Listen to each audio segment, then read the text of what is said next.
ರಾಜ್ಯದಲ್ಲಿ ಕೊರೋನಾ ಸಂಜೀವಿನಿಗೆ ಹಾಹಾಕಾರ ಶುರುವಾಗಿದೆ. 18 ವರ್ಷ ಮೇಲ್ಪಟ್ಟವರ ವ್ಯಾಕ್ಸಿನ್ ಅಭಿಯಾನಕ್ಕೆ ಆರಂಭದಲ್ಲಿ ವಿಘ್ನ ಎದುರಾಗಿದ್ದು, 2 ದಿನಕ್ಕೆ ರಾಜ್ಯದಲ್ಲಿ ಕೊರೋನಾ ವ್ಯಾಕ್ಸಿನ್ ಕೊರತೆ ಉಂಟಾಗಿದೆ. ಮೊದಲ ದಿನ ಮಾತ್ರ 18 ವರ್ಷ ಮೇಲ್ಪಟ್ಟವರಿಗೆ ಲಸಿಕೆ ಸಿಕ್ಕಿದ್ದು, ಇಂದು ಬೆಳಗ್ಗೆಯಿಂದಲೇ ಕೊರತೆ ಉಂಟಾಗಿದೆ. ರಾಜ್ಯದ ಹಲವೆಡೆ ವ್ಯಾಕ್ಸಿನ್ ಇಲ್ಲ ಅಂತ ಅಧಿಕಾರಿಗಳು ಹೇಳಿದ್ದು, ಅಧಿಕಾರಿಗಳ ನಡೆಯಿಂದ ಸಾರ್ವಜನಿಕರು ಸಿಡಿದೆದ್ದಿದ್ದಾರೆ. ಕೊರೋನಾ ಲಸಿಕೆ ಪಡೆಯುವುದಕ್ಕೆ ಸರ್ಕಾರ ಕರೆ ಕೊಟ್ಟಿದೆ. ಆದರೆ ಲಸಿಕಾ ಕೇಂದ್ರಗಳೇ ಕೊರೋನಾ ಹಾಟ್ಸ್ಪಾಟ್ ಆಗಿ ಬದಲಾಗುವ ಸಾಧ್ಯತೆ ಇದೆ. ಬೆಂಗಳೂರಿನ ಕೆಸಿ ಜನರಲ್ ಆಸ್ಪತ್ರೆ ಬಳಿ 200ಕ್ಕೂ ಹೆಚ್ಚು ಜನ ದೈಹಿಕ ಅಂತರ ಮರೆತು ಸರತಿ ಸಾಲಲ್ಲಿ ನಿಂತಿದ್ರು. ಕೊರೋನಾ ವ್ಯಾಕ್ಸಿನ್ ಕೊರತೆ ಇರೋದ್ರಿಂದಾಗಿ ತಡ ಮಾಡಿದ್ರೆ ವ್ಯಾಕ್ಸಿನ್ ಸಿಗಲ್ಲ ಅಂತ ಜನ ಮುಗಿಬಿದ್ದಿದ್ರು. ಇನ್ನು ಯುವತಿಯೊಬ್ಬಳು ವ್ಯಾಕ್ಸಿನ್ ಪಡೆಯೋದಕ್ಕೆ ಪಿಪಿಇ ಕಿಟ್ ಧರಿಸಿಕೊಂಡೇ ಬಂದಿದ್ಲು. ಬೆಳಗಾವಿಯಲ್ಲೂ ವ್ಯಾಕ್ಸಿನ್ ಪಡೆಯುವುದಕ್ಕೆ ಉದ್ದುದ್ದ ಕ್ಯೂ ನಿಂತಿದ್ರು. ಕೋವಿಡ್ ಲಸಿಕೆ ಪಡೆಯುವುದಕ್ಕೆ 18 ವರ್ಷ ಮೇಲ್ಪಟ್ಟವರು ನೋಂದಣಿ ಮಾಡಿಸಿಕೊಂಡಿರೋದ್ರಿಂದ ಲಸಿಕೆಗಾಗಿ ಜನ ಸಾಲುಗಟ್ಟಿದ್ದರು. ಲಾಕ್ಡೌನ್ ಮಧ್ಯೆನೂ ಬೆಳಗಾವಿ ಬಿಮ್ಸ್ ಆಸ್ಪತ್ರೆಯಲ್ಲಿ ವ್ಯಾಕ್ಸಿನ್ಗಾಗಿ ಜನಜಾತ್ರೆಯೇ ಸೇರಿತ್ತು. ಲಸಿಕೆಗಾಗಿ ಬಂದವರು ಗಂಟೆಗಳ ಕಾಲ ಕಾದು ಸುಸ್ತಾದ್ರು. ಬಳಿಕ ಲಸಿಕೆ ಖಾಲಿ ಅಂತ ಜನರನ್ನ ಸಿಬ್ಬಂದಿ ಕಳುಹಿಸಿದ್ರು.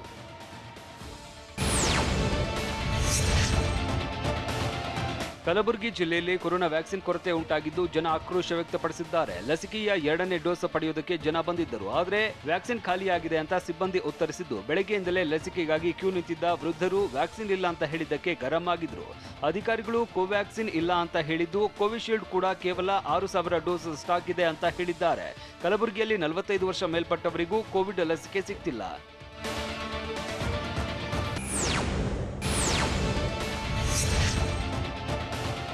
ಮೈಸೂರಿನಲ್ಲಿ ಕೊರೋನಾ ಲಸಿಕೆ ಪಡೆಯುವುದಕ್ಕೆ ಹೊಸದೊಂದು ಸಮಸ್ಯೆ ಶುರುವಾಗಿದೆ. ಆಪ್ ಮೂಲಕ ಈಗಾಗಲೇ ಜನ ರಿಜಿಸ್ಟರ್ ಮಾಡಿಕೊಂಡಿದ್ದಾರೆ. ಆದರೆ ಇನ್ನೊಂದು ವಾರದವರೆಗೆ ಯಾವುದೇ ಆಸ್ಪತ್ರೆಯಲ್ಲಿ ವ್ಯಾಕ್ಸಿನ್ ಶೆಡ್ಯೂಲ್ ತೋರಿಸ್ತಾ ಇಲ್ಲ. ಹೀಗಾಗಿ 1 ವಾರಗಳ ಕಾಲ ಹೊಸದಾಗಿ ಬುಕ್ ಮಾಡೋದಕ್ಕೆ ಅವಕಾಶವಿಲ್ಲ. ಕೋವಿಡ್ ಲಸಿಕೆ ಪಡೆಯುವುದಕ್ಕೆ ಕಿಲೋಮೀಟರ್ವರೆಗೂ ಕ್ಯೂ ನಿಲ್ಲುವಂತಹ ಪರಿಸ್ಥಿತಿ ನಿರ್ಮಾಣವಾಗಿದೆ. ಚಿಕ್ಕಬಳ್ಳಾಪುರ ಜಿಲ್ಲೆಯ ಗುಡಿಬಂಡೆ ಪಟ್ಟಣದಲ್ಲಿ ಘಟನೆ ನಡೆದಿದ್ದು, ಸರತಿ ಸಾಲಲ್ಲಿ ನಿಂತು ಜನ ಪರದಾಡಿದ್ರು. ನೋಂದಣಿ ಮಾಡಿಕೊಂಡು ಲಸಿಕೆ ಪಡೆಯುವುದಕ್ಕೆ ಬೆಂಗಳೂರಿನಿಂದ ಕೆಲವು ಜನ ಗುಡಿಬಂಡೆಗೆ ಬಂದಿದ್ರು. ಹೀಗಾಗಿ ಸ್ಥಳೀಯರಿಗೆ ಕೊರೋನಾ ಲಸಿಕೆ ಸಿಗ್ತಾ ಇಲ್ಲ ಅಂತ ಅಸಮಾಧಾನ ವ್ಯಕ್ತಪಡಿಸಿದ್ದು, ಆಫ್ಲೈನ್ ನೋಂದಣಿಗೆ ಅವಕಾಶ ಮಾಡಿಕೊಡಬೇಕು ಅಂತ ರಾಜ್ಯ ಸರ್ಕಾರಕ್ಕೆ ಚಿಕ್ಕಬಳ್ಳಾಪುರ ಡಿಸಿ ಆರ್ ಲತಾ ಮನವಿ ಮಾಡಿದ್ದಾರೆ.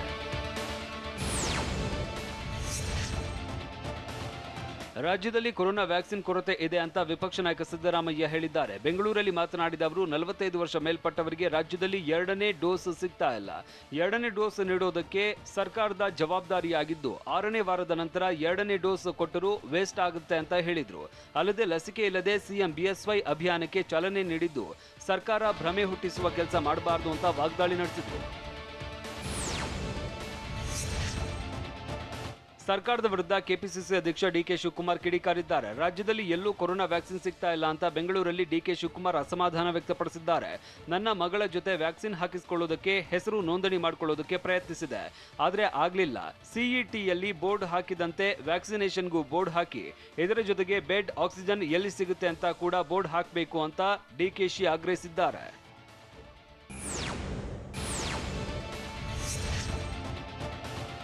ಕೊರೋನಾ ಹೆಮ್ಮಾರಿಯನ್ನ ಕಟ್ಟಿಹಾಕುವ ಸಲುವಾಗಿ ರಾಜ್ಯ ಸರ್ಕಾರ 14 ದಿನಗಳ ಕಾಲ ಲಾಕ್ಡೌನ್ ಜಾರಿ ಮಾಡಿದ್ದು, ಮೇ 24ರವರೆಗೂ ಕಟ್ಟುನಿಟ್ಟಿನ ರೂಲ್ಸ್ ಇದೆ.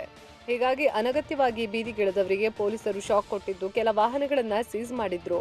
ಬೆಂಗಳೂರಿನಲ್ಲೂ ಕೆಲವರು ಬೇಕಾಬಿಟ್ಟಿ ಓಡಾಡ್ತಾ ಇದ್ದು, ಖಾಕಿ ಬುದ್ಧಿ ಕಲಿಸಿದ್ದಾರೆ.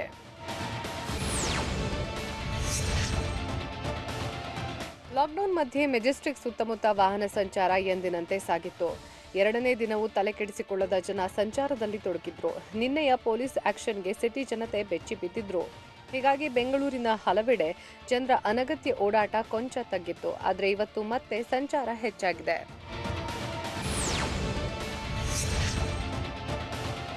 ಲಾಕ್ಡೌನ್ನಲ್ಲೂ ಬೆಂಗಳೂರಿನಲ್ಲಿ ಟ್ರಾಫಿಕ್ ಸಿಗ್ನಲ್ ಬೀಳುವಷ್ಟರಷ್ಟು ಸಂಚಾರ ದಟ್ಟಣೆ ಆಗ್ತಿದೆ. ನಾಯಂಡಹಳ್ಳಿ ಜಂಕ್ಷನ್ನಲ್ಲಿ ಪೊಲೀಸರು ಟ್ರಾಫಿಕ್ ಸಿಗ್ನಲ್ ಆರಂಭಿಸಿದ್ರು. ರಾಜರಾಜೇಶ್ವರಿ ನಗರ, ಬನಶಂಕರಿ, ನಾಗರಬಾವಿ ಕಡೆಯಿಂದ ವಾಹನಗಳು ಹೆಚ್ಚಾಗಿ ಓಡಾಡ್ತಾ ಇದ್ದು, ವಾಹನಗಳ ಸಂಚಾರ ಹೆಚ್ಚಾಗಿದ್ರಿಂದ ನಾಯಂಡಹಳ್ಳಿ ಜಂಕ್ಷನ್ನಲ್ಲಿ ಪೊಲೀಸರು ತಪಾಸಣೆಯನ್ನು ಕೈಬಿಟ್ಟಿದ್ರು.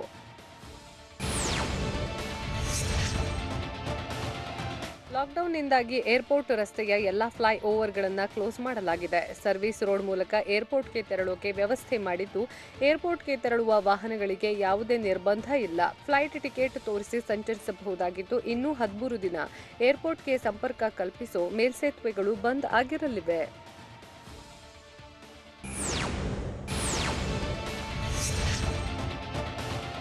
ಕೊರೋನಾ ನಿಯಂತ್ರಣಕ್ಕೆ ಸರ್ಕಾರ ಲಾಕ್ಡೌನ್ ಮಾಡಿದ್ದು ಜನರು ಮಾತ್ರ ನಿಯಮ ಉಲ್ಲಂಘಿಸುತ್ತಿದ್ದಾರೆ. ಹೀಗಾಗಿ ಬೆಂಗಳೂರಿನಲ್ಲಿ ಅನಗತ್ಯವಾಗಿ ಸಂಚಾರ ಮಾಡ್ತಿರೋರಿಗೆ ಪೊಲೀಸರು ಬಿಸಿ ಮುಟ್ಟಿಸುತ್ತಿದ್ದು 19,949 ವಾಹನಗಳನ್ನು ಸೀಸ್ ಮಾಡಿದ್ದಾರೆ. ಲಾಕ್ಡೌನ್ ಉಲ್ಲಂಘಿಸಿದ 18,089 ದ್ವಿಚಕ್ರ ವಾಹನಗಳು, 861 ಆಟೋಗಳು, 999 ಕಾರುಗಳನ್ನು ಏಪ್ರಿಲ್ 27ರಿಂದ ಇಂದು ಬೆಳಗ್ಗೆ 6 ಗಂಟೆವರೆಗೂ ನಡೆದ ಕಾರ್ಯಾಚರಣೆಯಲ್ಲಿ ವಶಕ್ಕೆ ಪಡೆದಿದ್ದಾರೆ.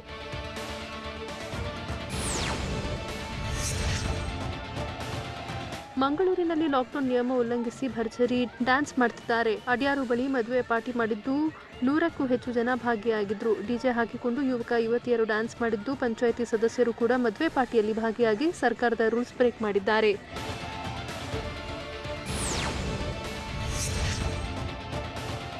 ಮಂಗಳೂರಿನ ವಾಹನ ತಪಾಸಣೆ ವೇಳೆ ಪೊಲೀಸರ ಕೈಗೆ ಸಿಕ್ಕಿಬಿದ್ದ ಬೈಕ್ ಸವಾರನೊಬ್ಬ ನೀಡಿದ ಉತ್ತರಕ್ಕೆ ಎಸಿಪಿಯೇ ದಂಗಾಗಿದ್ದಾರೆ. ಹೆಲ್ಮೆಟ್ ಇಲ್ಲದೆ ಬಂದ ಬೈಕ್ ಸವಾರನನ್ನ ತಡೆದ ಎಸಿಪಿ ಗಂಗಾಧರ್ ಸ್ವಾಮಿ ಎಲ್ಲಿಗೆ ಹೋಗ್ತಿದ್ಯಾ ಅಂತ ಪ್ರಶ್ನಿಸಿದ್ದು, ನಾನು ಡಿಸಿ ಆಫೀಸ್ನಲ್ಲಿ ಡ್ರೈವರ್ ಆಗಿ ಕೆಲಸ ಮಾಡ್ತಿದ್ದೀನಿ ಅಂತ ಉತ್ತರಿಸಿದ್ದಾನೆ. ಹೆಲ್ಮೆಟ್ ಎಲ್ಲಿ ಅಂತ ಪ್ರಶ್ನಿಸಿದ್ದಕ್ಕೆ ಗಾಡಿಯಲ್ಲಿದ್ದ ಹೆಲ್ಮೆಟ್ ಕದ್ದಿದ್ದಾರೆ ಸರ್ ಅಂತ ಹೇಳಿದ್ದಾನೆ. ಈ ವೇಳೆ ಏನೇನ್ ಕಾರಣ ಹೇಳ್ತೀಯಪ್ಪ ಎಂತ ಎಸಿಪಿ 1,20,000 ಕೊಟ್ಟು ಬೈಕ್ ತಗೊಳ್ತೀಯಾ, ಹೆಲ್ಮೆಟ್ ತೆಗೆದುಕೊಳ್ಳೋಕೆ ಆಗಲ್ವಾ ಅಂತ ಹೇಳಿ ದಂಡ ವಿಧಿಸಿದ್ದಾರೆ.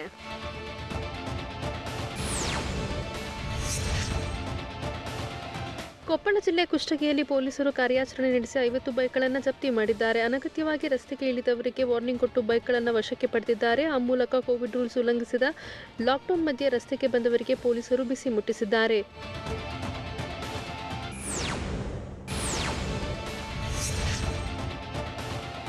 ಬೆಂಗಳೂರು ನಗರ ಜಿಲ್ಲೆ ಆನೇಕಲ್ ತಾಲೂಕಿನ ಬಳ್ಳೂರು ಬಳಿ ಸವಾರರಿಗೆ ಪೊಲೀಸರು ಶಾಕ್ ಕೊಟ್ಟಿದ್ದಾರೆ. ಕಳ್ಳದಾರಿ ಮೂಲಕ ಅನಗತ್ಯವಾಗಿ ಸುತ್ತಾಡೋರಿಗೆ ಬ್ರೇಕ್ ಹಾಕೋಕೆ ದಾರಿ ಮಧ್ಯೆ ಜೆಸಿಬಿ ಗುಂಡಿ ತೋಡಿಸಿದ್ದಾರೆ.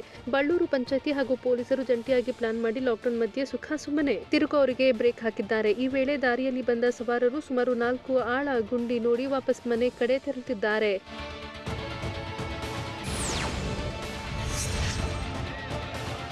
ಚಿತ್ರದುರ್ಗದಲ್ಲಿ ಲೇಡಿ ಆವಾಸ್ಗೆ ಪೊಲೀಸರೇ ದಂಗಾಗಿದ್ರು. ನಗರದ ಗಾಂಧಿ ವೃತ್ತದಲ್ಲಿ ಪೊಲೀಸರ ತಪಾಸಣೆ ವೇಳೆ ಮಹಿಳೆ ಫುಲ್ ಆವಾಸ್ ಹಾಕಿದ್ದಾರೆ. ವಾಹನಗಳ ತಪಾಸಣೆ ವೇಳೆ ಬೆಳಗ್ಗೆ 10 ಗಂಟೆವರೆಗೂ ಓಡಾಡೋಕೆ ಅವಕಾಶ ಇಲ್ವಾ ಅಂತ ಪೊಲೀಸರ ವಿರುದ್ಧ ಕಿಡಿಕಾರುತ್ತಲೇ ಮಹಿಳೆ ಬೈಕ್ ಏರಿ ಹೊರಟಳು.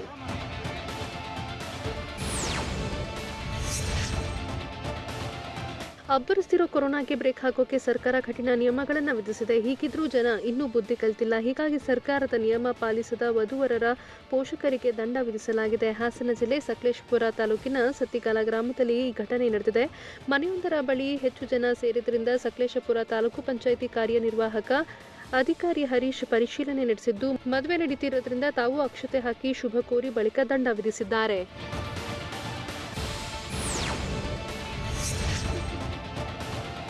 ಬೆಳಗಾವಿಯಲ್ಲಿ ಖುದ್ದು ಡಿಸಿಪಿಯೇ ಫೀಲ್ಡ್ಗಿಳಿದು ವಾಹನ ತಪಾಸಣೆ ಮಾಡಿದ್ದಾರೆ.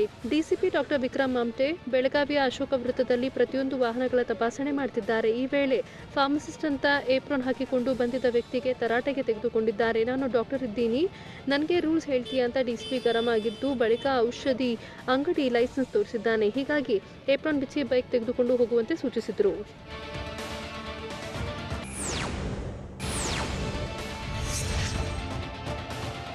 ಮಡಿವಾಳದ ನಿವಾಸಿಯೊಬ್ಬರು ಕೊರೋನಾ ಸೋಂಕಿನಿಂದ ಚಿಕಿತ್ಸೆ ಫಲಿಸದೆ ಮೃತಪಟ್ಟಿದ್ದಾರೆ. ಮೃತ ಶಾಂತಕುಮಾರ್ ಪುತ್ರಿಗೆ ಇದೇ ತಿಂಗಳು 26-27ರಂದು ವಿವಾಹ ನಿಶ್ಚಯವಾಗಿತ್ತು.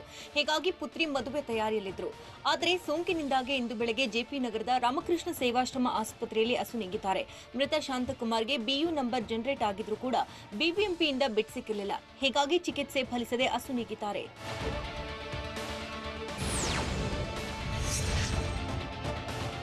ಪಣತೂರು ಜಿತಾಗಾರದ ಬಳಿ ಆಂಬ್ಯುಲೆನ್ಸ್ ಚಾಲಕರು ಅಳಲು ತೋಡ್ಕೊಂಡಿದ್ದಾರೆ. ಸೋಂಕಿತರು ಮೃತಪಟ್ಟಾಗ ಕುಟುಂಬಸ್ಥರು ಬರುವುದೇ ಇಲ್ಲ. ರಾತ್ರಿಯಿಡೀ ಸರತಿಯಲ್ಲಿ ನಿಂತು ನಾವೇ ಶವ ದಫನ್ ಮಾಡಬೇಕು. ಆದ್ರಲ್ಲಿ ಕುಡಿಯೋದಕ್ಕೂ ನೀರಿಲ್ಲ, ಊಟ ತಿಂಡಿಯೂ ಕೂಡ ಸಿಕ್ಕಿಲ್ಲ. ಯಾರೋ ದಾನಿಗಳು ಏನಾದ್ರೂ ಕೊಟ್ಟಾಗ ತಿನ್ಕೋಬೇಕು. ಮಲ್ಗೋದಕ್ಕೂ ಇಲ್ಲಿ ಜಾಗ ಇಲ್ಲ. ಇಲ್ಲಿರೋ ಗೋರಿಗಳ ಮೇಲೇನೆ ಮಲಗೋ ಸ್ಥಿತಿ ಇದೆ. ಬಿಬಿಎಂಪಿಯವರು ನಮಗೆ ಸರಿಯಾದ ಮಾಸ್ಕ್, ಗ್ಲೌಸ್ ಕೊಡಲ್ಲ ಅಂತ ಅಳಲು ತೋಡ್ಕೊಂಡಿದ್ದಾರೆ.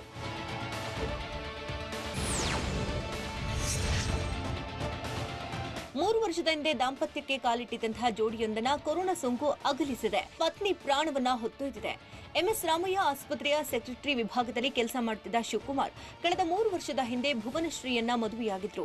ಆದರೆ ಮಧುಮೇಹದ ಕಾಯಿಲೆಯಿಂದ ಬಳಲ್ತಾ ಇದ್ದ ಪತ್ನಿಗೆ ಕಳೆದ ಮಂಗಳವಾರ ಸೋಂಕು ಕಾಣಿಸಿಕೊಂಡಿತ್ತು. ಬಳಿಕ ಆರೋಗ್ಯ ಹದಗೆಟ್ಟಿತ್ತು.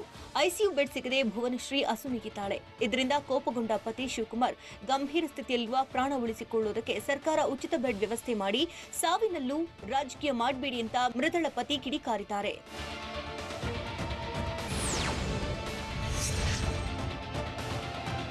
ಜೆಪಿ ನಗರದಲ್ಲಿರೋ ಖಾಸಗಿ ಆಸ್ಪತ್ರೆಯೊಂದು ಶವ ನೀಡಲು 4 ಲಕ್ಷ ರೂಪಾಯಿ ಪಾವತಿಸಿ ಅಂತ ಪಟ್ಟು ಹಿಡಿದಿದೆ ಅಂತ ಕುಟುಂಬಸ್ಥರು ಆರೋಪ ಮಾಡಿದ್ದಾರೆ. ಸುಪ್ರಾ ಆಸ್ಪತ್ರೆಯಲ್ಲಿ ಕಳೆದ 8 ದಿನಗಳಿಂದ ಆನಂದ್ ಅನ್ನೂರು ಚಿಕಿತ್ಸೆ ಪಡೆದಿದ್ರು. ಎಲ್ಲ ಚಿಕಿತ್ಸೆ ನಡೀತಾ ಇದೆ. ರೋಗಿಗೆ ಯಾವುದೇ ಸಮಸ್ಯೆ ಇಲ್ಲ ಅಂತ ವೈದ್ಯರು ತಿಳಿಸಿದ್ರು. ನಿನ್ನೆ ರಾತ್ರಿ ಏಕಾಏಕಿ ಆನಂದ್ ಮೃತಪಟ್ಟಿದ್ದಾರೆ ಅಂತ ತಿಳಿಸಿದ್ದಾರೆ. ಈಗಾಗಲೇ ಒಡವೆ ಮಾರಿ 3 ಲಕ್ಷ ರೂಪಾಯಿ ಕಟ್ಟಿದ್ದೇವೆ. ಆದ್ರೀಗ ಮತ್ತೆ 4 ಲಕ್ಷ ಹಣ ಕಟ್ಟಿ ಅಂತ ಆಸ್ಪತ್ರೆ ಆಡಳಿತ ಮಂಡಳಿ ಹೇಳ್ತಿದೆ. ನಮ್ಮ ಬಳಿ ಅಷ್ಟು ಹಣವಿಲ್ಲ, ದಯವಿಟ್ಟು ಶವ ಕೊಡಿ ಅಂತ ಕುಟುಂಬಸ್ಥರು ಕಣ್ಣೀರು ಹಾಕಿದ್ದಾರೆ.